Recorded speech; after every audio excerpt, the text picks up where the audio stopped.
Nevolje na moru. Jimbo je bio na jednom od svojih omiljenih putovanja, preko Atlantika.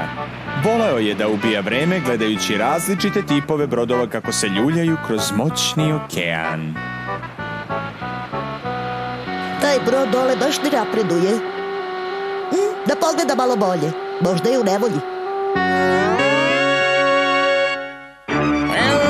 Pomoć! Da li me vidite? Imam problem sa motorom. Izgubio sam jarbol, a radio ne radi. Baš kao što sam mislio. Brod u nevolji. Mislite da nas je video, šefe? More postaje sve nemirnije.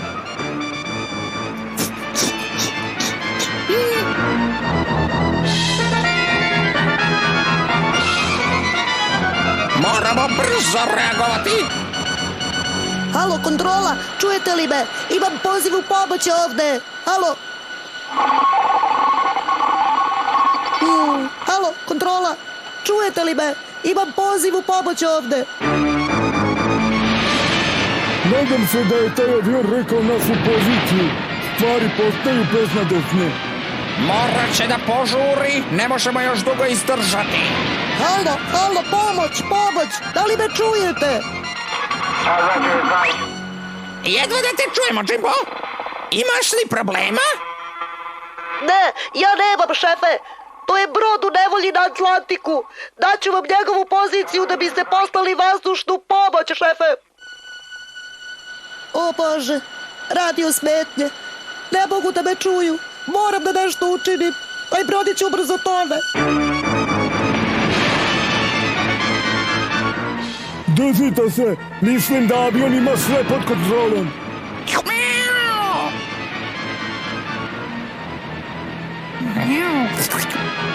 Nadam se da si u pravu, ako ne, gotovi smo. Tamo dole izgledaju očajno. Moram nekako da im pomognem. Ne mogu da koristim radio. Znam, pisanje po nebu, to je rešenje.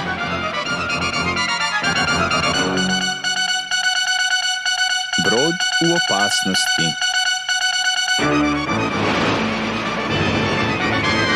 Pogledajte, taj avion ispisuje poziv u pomoć. Brzo, pratite njegova uputstva. Javi se, Henry, helikopteru, vidiš li tu poruku na horizontu?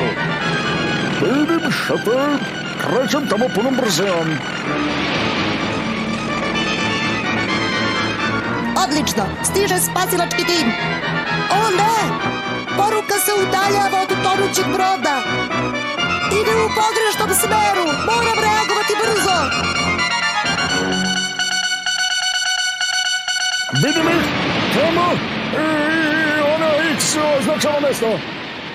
Vidim ih, Jimbo, ne brini, izvući ćemo ih odatle za sekundu.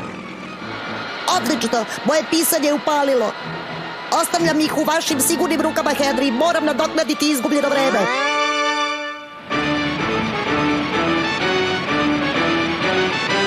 I s Bogom, Jimbo, i hvala na svemu.